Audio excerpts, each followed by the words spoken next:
Hi, good morning. Welcome to the online class of Bright Basic Coaching College. ഞാൻ ബാലകൃഷ്ണൻ. ഞാൻ എടുക്കുന്ന വിഷയം കോൺസ്റ്റിറ്റ്യൂഷനാണ്. Okay, അപ്പോൾ പറഞ്ഞ മറക്കത്തില്ലല്ലോ.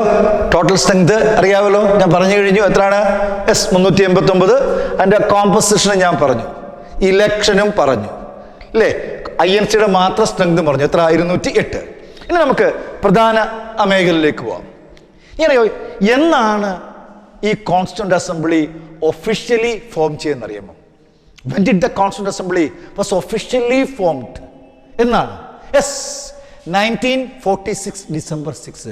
1946 December 6 constituent assembly officially form ചെയ്യുന്നത്. അംഗീകൃതമായിട്ട് ഫോം ചെയ്തു 1946 ഡിസംബർ 6. എന്നായിരുന്നു first meeting? First meeting of the Constituent Assembly 1946 December 9, 11 AM. December 9 to December 23. അപ്പോൾ 1946 ഡിസംബർ 9 രാവിലെ 11 മണിക്കാണ് കോൺസ്റ്റിറ്റ്യൂന്റ് അസംബ്ലിയുടെ ഫസ്റ്റ് മീറ്റിംഗ്. അതെന്ന് വരെ? ഡിസംബർ 9 മുതൽ ഡിസംബർ 23 വരെ ആയിരുന്നു ഫസ്റ്റ് മീറ്റിംഗ്. സ്റ്റാർട്ട് ചെയ്ത സമയം അതിരാവിലെ അല്ല, 11 മണിക്ക്. ക്ലിയർ? അപ്പോൾ ഭരണഘടനാ നിർമ്മാണ സമിതി എന്താ നിയമിതം ഫോം ചെയ്തത് 46 December 6. First meeting of the constituent assembly 1946 December 9 to 23. December 9, 11 AM. And you know the total strength in the first meeting? ആദ്യ മീറ്റിംഗിൽ എത്ര പേരുണ്ടായിരുന്നു? മൊത്തം നിങ്ങൾക്കറിയാം, 389. My question is, total strength in the first meeting 207. ആദ്യ മീറ്റിംഗിൽ 207 പേർ പങ്കെടുത്തു. അതിൽ 9 പേർ വനിതകളായിരുന്നു. Clear? Total strength in the first meeting 207. That includes 9 women. Clear? Clear? അപ്പോൾ official formation, official formation 1946 December 6. First meeting 1946 December 9 to 23. Time 11 AM. Total strength in the first meeting 207. That includes how many woman? 9 women. Clear? ഇനി ഈ മീറ്റിംഗിൽ ആദ്യം സംസാരിച്ചത് ആരാണ്? The first person who spoke before the Constituent Assembly. ആദ്യ മീറ്റിംഗിൽ ആദ്യം സംസാരിച്ചത് JB കൃപലാനി എന്ന ആളാണ്. ആരാണ്? JB Kripalani is the person who first spoke before the Constituent Assembly. നിർമ്മാണ സഭയിൽ ആദ്യം സംസാരിച്ചു. ആര്? JB കൃപലാനി. സംസാരിച്ചു എന്ന് പറയുമ്പോൾ ഒരുപാട് വലിയ പ്രസംഗങ്ങളൊന്നുമല്ല. നിങ്ങൾക്കറിയാം, ഏതൊരു മീറ്റിംഗ് തുടങ്ങുമ്പോഴും അല്ലേ, നമ്മൾ ഈ പ്രസംഗങ്ങളും വലിയ മീറ്റിംഗ് കാണുന്ന, ഇപ്പം നമ്മളൊക്കെ ആ മീറ്റിംഗ് കേൾക്കുന്നതാണ്. യോഗ നടപടികൾ ആരംഭിക്കാൻ പോകുന്നു, യോഗത്തിൻ്റെ അധ്യക്ഷനായിട്ട് ഇന്നയാളിനെ ക്ഷണിച്ചു കൊള്ളുന്നു, നമ്മൾ സ്ഥിരം കേൾക്കുന്ന അല്ലേ. അപ്പോൾ ഏതൊരു യോഗം തുടങ്ങുമ്പോഴും അതിനെന്ത് വേണം? ഒരു അധ്യക്ഷൻ ഉണ്ടാവണം അല്ലേ, ഒരു ഹെഡ് ഉണ്ടാവണം. ഇവിടെ quite naturally constituent assembly head ഇല്ലായിരുന്നു. അപ്പം നമ്മൾ എപ്പോഴും ചെയ്തൊരു കാര്യമുണ്ട്, നമ്മളൊരു കൺവെൻഷനാണ്. ദറ്റ് ഈസ് നോട്ട് ലീഗൽ അല്ല, അത് കൺവെൻഷനാണ്.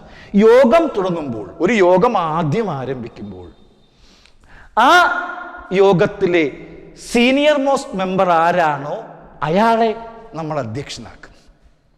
ക്ലിയർ? ഇവിടെയും അതാ സംഭവിച്ചത്. JB കൃപലാനി പറഞ്ഞത് മറ്റൊന്നുമല്ല.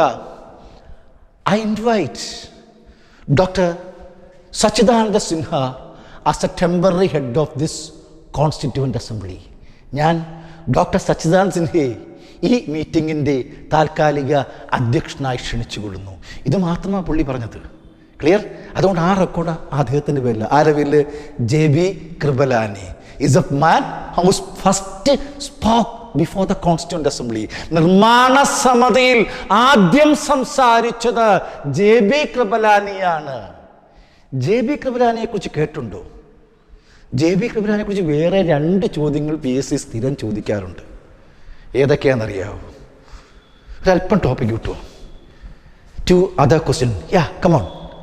Yes.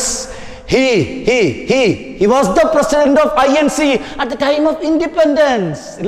He was the president of INC at the time of independence. ഇന്ത്യക്ക് സ്വാതന്ത്ര്യം കിട്ടുമ്പോൾ INCയുടെ പ്രസിഡന്റ് ആയിരുന്നു ആര്? JB Kripalani. At the time of independence 1947 he was the president of INC.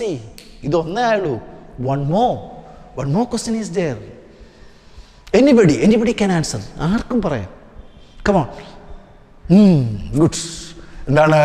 He presented, very good. He presented the first no confidence motion in Indian Parliament. He presented the first no confidence motion. What is no confidence motion? Avishwasa Prameyam. He presented the first no confidence motion in the parliament. Indian പാർലമെന്റിൽ ആദ്യത്തെ അവിശ്വാസ പ്രമേയം അവതരിപ്പിച്ചതും ഈ JB കൃപലാനിയാണ്. What is no confidence motion? അവിശ്വാസ പ്രമേയം. Yes, ഭരിക്കുന്ന പാർട്ടിയിൽ, ഭരിക്കുന്ന ഗവൺമെന്റിൽ വിശ്വാസമില്ലെങ്കിൽ പ്രതിപക്ഷം കൊണ്ടുവരുന്നതാണ്. ആർക്കെതിരെ? ഭരണപക്ഷത്തിനെതിരെ പ്രതിപക്ഷം കൊണ്ടുവരുന്നതാണ് അവിശ്വാസ പ്രമേയം. No confidence motion. It's against the ruling party, against the ruling government by the opposition party. ക്ലിയർ? ഇത് ഇന്ത്യൻ പാർലമെന്റിലെ ഫസ്റ്റ് നോ കോൺഫിഡൻസ് മോഷൻ കൊണ്ടുവരുന്നത് JB കൃപലാനിയാ. അപ്പൊ കൃപലാനിയെ മറക്കുവോ? രണ്ട് കാര്യങ്ങൾ ഞാൻ പറഞ്ഞു. എന്തൊക്കെയാണ്? He was the president of INC at the time of independence and he presented the first no confidence motion in the Indian Parliament against Congress government, against Jawaharlal Nehru, and he is the man who spoke first in the Constituent Assembly. അതേ മനുഷ്യനാണ് നിർമ്മാണ സഭയിൽ ആദ്യം സംസാരിച്ചത്. മറക്കത്തില്ലല്ലോ 3 ചോദ്യങ്ങൾ.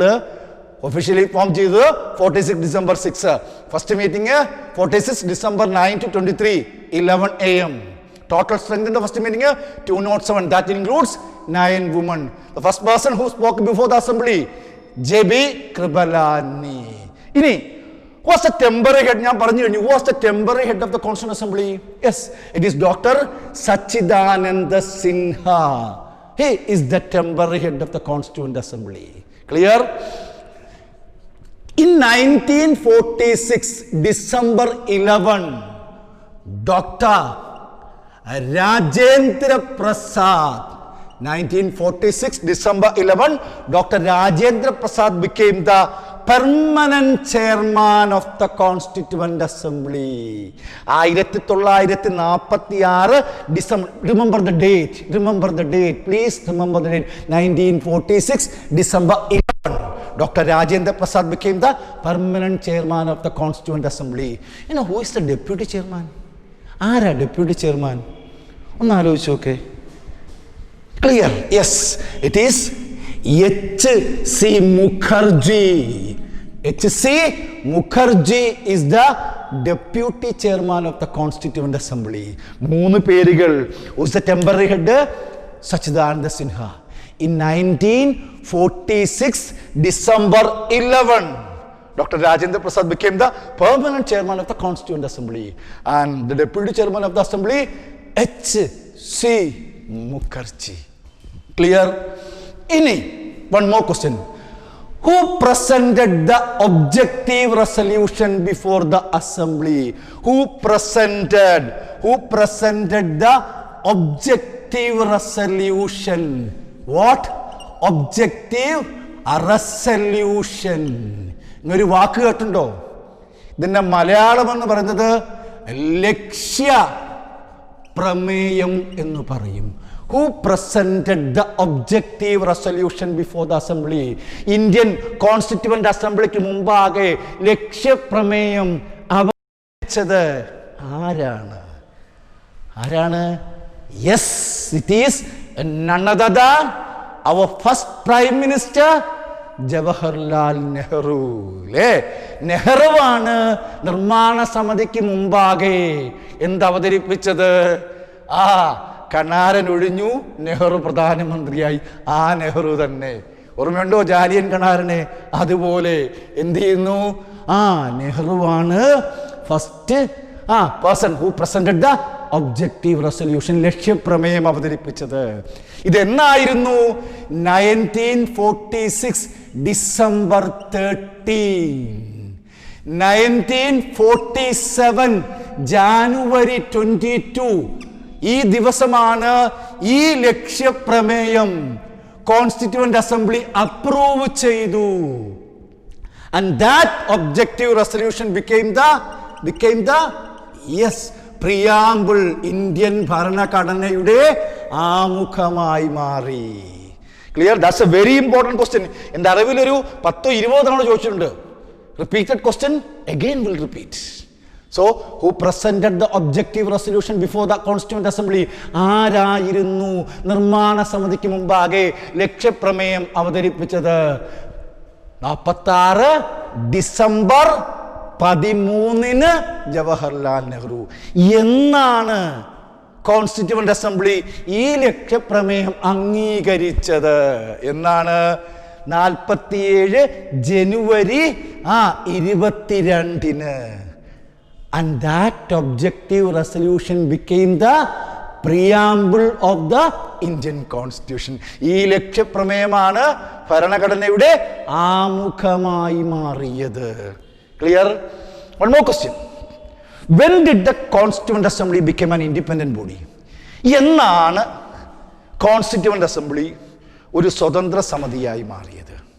എന്നാണ് ഒരു independent ബോഡിയായി മാറിയത്? That's a simple answer. എന്നാണ്? Yes, 1947 August 15. അന്ന് നമുക്ക് എന്ത് കിട്ടി? We got independence. So the constituent assembly became an independent body. അപ്പോൾ നിർമ്മാണ സമിതി ഒരു സ്വതന്ത്ര സമിതിയായതെന്ന് 47 ഓഗസ്റ്റ് 15. ചിലപ്പോൾ പറയും ഓഗസ്റ്റ് 14 അർദ്ധരാത്രി. അത് തന്നെ ഓഗസ്റ്റ് 15 എന്ന് പറയുന്നത്. ഓഗസ്റ്റ് 14 അർദ്ധരാത്രി എന്ന് പറയുമ്പോൾ ലോകപ്രശസ്തമായ ഒരു പ്രസംഗമുണ്ട്. I think everybody knows that. നിങ്ങൾക്കൊക്കെ ഓർമ്മ കാണും. എപ്പോഴും നമ്മൾ ദേശസ്നേഹമൊക്കെ കാണിക്കുമ്പോൾ നമ്മൾ കാണുന്നുണ്ട് ബ്രിട്ടീഷ് പതാക ഇറങ്ങി വരുന്നു, ഇന്ത്യൻ പതാക കയറിപ്പോകുന്നു. കണ്ടു കാണുമല്ലോ. യെസ്, ആ ഒരു സമയത്ത് ലോകത്തെ സാക്ഷിയാക്കി എന്ന് വേണേൽ പറയാം, നെഹ്റു ഒരു പ്രസംഗം നടത്തിയായിരുന്നു. When the world sleep, India awakes into independence.